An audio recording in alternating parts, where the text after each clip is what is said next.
एक बार एक युवक गौतम बुद्ध के पास आया और गौतम बुद्ध से बोला कि हे बुद्ध, मेरे मन में इतने गंदे विचार क्यों आते हैं। मैं नहीं चाहता कि मेरे मन में गंदे विचार आए, पर मेरे मन में हमेशा काम वासना के विचार चलते रहते हैं और मैं इनके बारे में सोच सोच कर बहुत परेशान हूं। मेरी ऊर्जा और समय यह सब सोचने में ही नष्ट हो जाती है और इन सब के विचारों की वजह से मैं कभी भी शांत नहीं रह पाता और मैं हमेशा ही स्त्रियों को देखकर मोहित हो जाता हूं। इन विचारों को अपने आप को रोक ही नहीं पाता।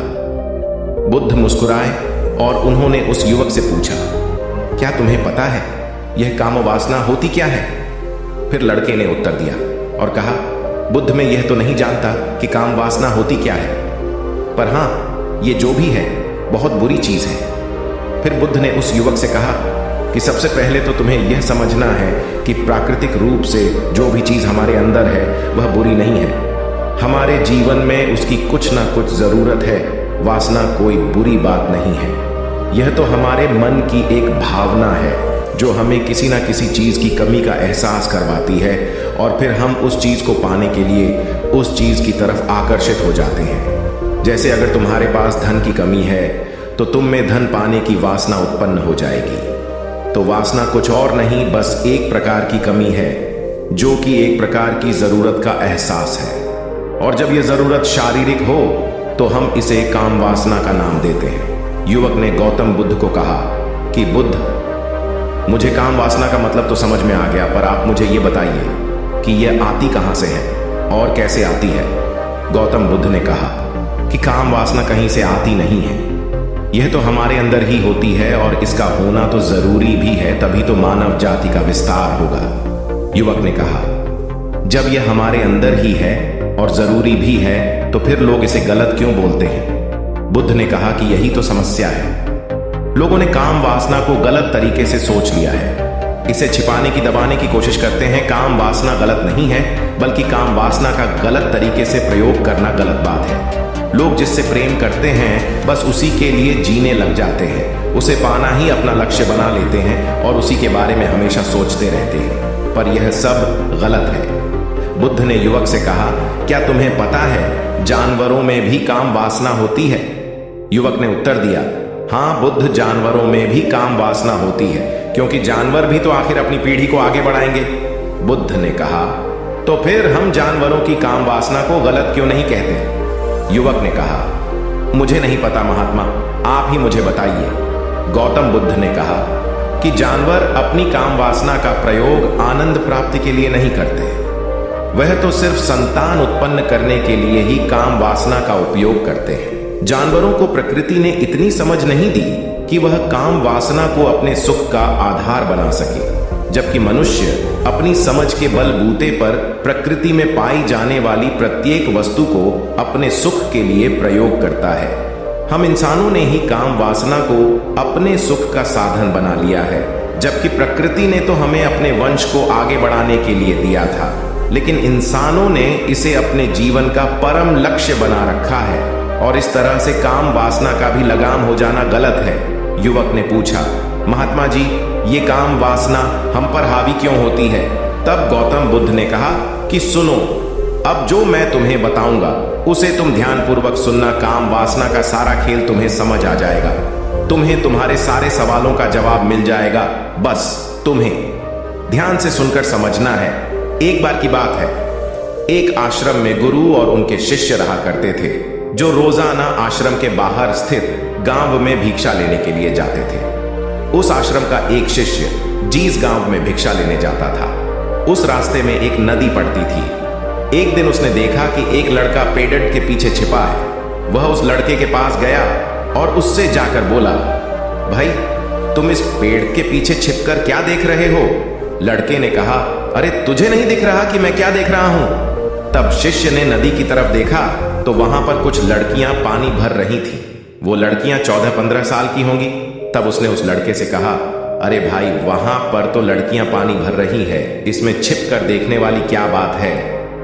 तब वो लड़का शिष्य की तरफ देखकर उससे कहता है, अरे पागल, तुम्हें दिखाई नहीं दे रहा कि कैसे ये परियां नदी से पानी निकाल रही है? जरा उनकी अदाओं को तो देखो, उनके कोमल शरीर को देखो, उनकी पतली कमर को देखो, और उनके बाल उनकी कमर पर कैसे लहरा रहे हैं, मानो सुंदरता बिखरी पड़ी हो। शिष्य ने फिर नदी की तरफ देखा और इस बार वह इससे देखता ही चला गया। उसे किसी भी बात का कोई डर नहीं था, लेकिन अब वो छिपने लगा और उन लड़कियों को देखने लगा। और जब वो छिपकर उन लड़कियों को देख रहा था, तभी वह अचानक अंदर से कांप गया और उसने कहा कि यह मैं क्या कर रहा हूं? मैं जो कर रहा हूं वह सही नहीं है, मुझे यहां से चले जाना चाहिए। और फिर वह जल्दी से वहां से चला गया। वो आश्रम पहुंच जाता है। आश्रम जाकर वो अपने कार्यों में लग गया, लेकिन जो अब भी वह देख कर आया था वही उसकी आंखों के सामने बार बार आ रहा था। उसके मन में वही दृश्य चल रहा था। उसके मन में वही सब कुछ देखने के लिए लड़ाई हो रही थी। उसका किसी भी काम में मन नहीं लग रहा था। सुबह होते ही वह रोज जल्दी ही भिक्षा के लिए आश्रम से निकल जाता और उस नदी के पास वाले पेड़ के पास जाता, और जहां पर वह लड़का पहले से मौजूद रहता था, उस लड़के के साथ मिलकर लड़कियों को छुप छुप कर देखता था। अब वह रोज ऐसा करने लग गया। यह उसके रोज का काम हो गया। अब उस शिष्य का मन किसी भी काम में नहीं लगता था। वो हमेशा ही किसी ना किसी प्रकार के विचार में उलझा रहता। वो आश्रम के कार्यों को भी ठीक ढंग से नहीं कर रहा था। न वो ठीक से सो पाता था और न वो ठीक से खाना खा पाता था। उसका मन बेचैन सा रहता था।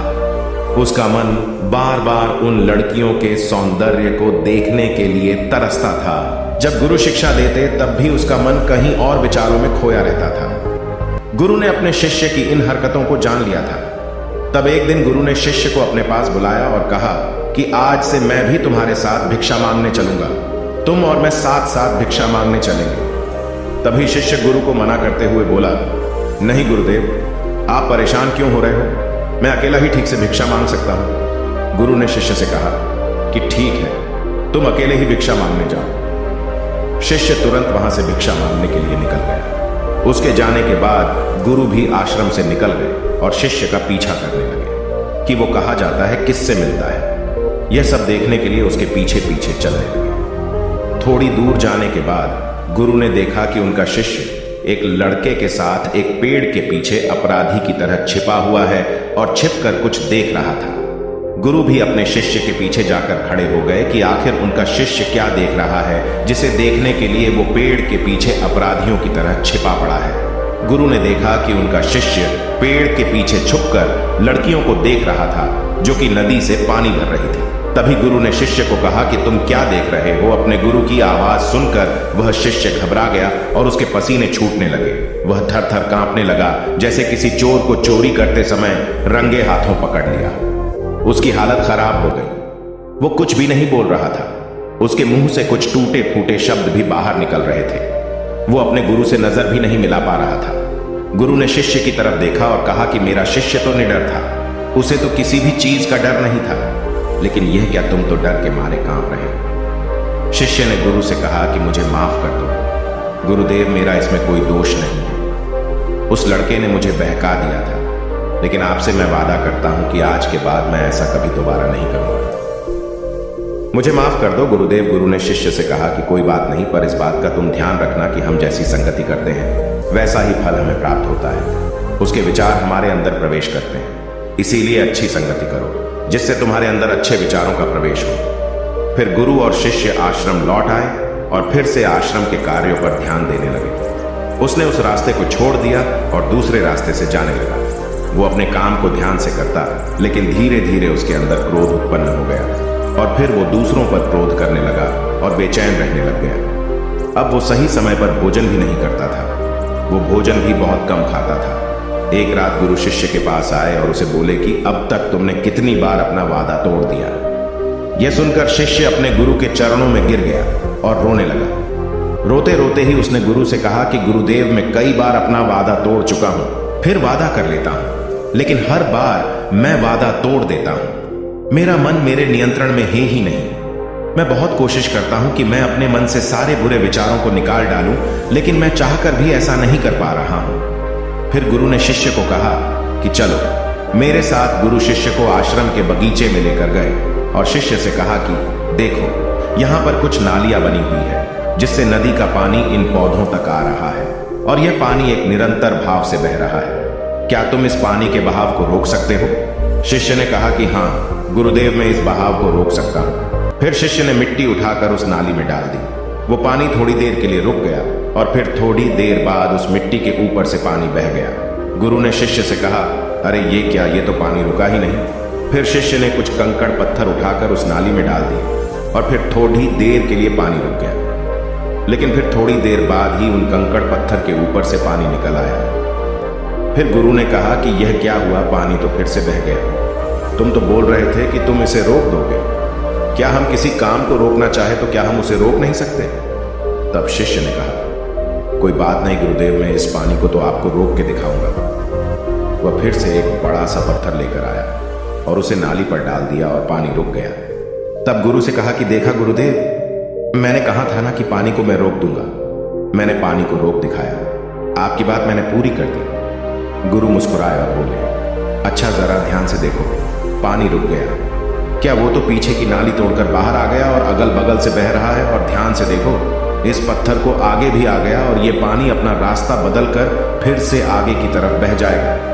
और फिर थोड़ी देर बाद ऐसा ही हुआ। फिर गुरु ने शिष्य को समझाया कि तुम्हारे साथ भी तो ऐसा ही चल रहा है। तुम बार बार प्रयास कर रहे हो, बड़े से बड़ा प्रयास कर रहे हो, पर हर बार तुम्हारा प्रयास टूट रहा है और यह हमेशा टूटता ही रहेगा। तुम कितना भी बड़ा पत्थर रख लो, लेकिन पानी तो अपना रास्ता बना ही लेगा।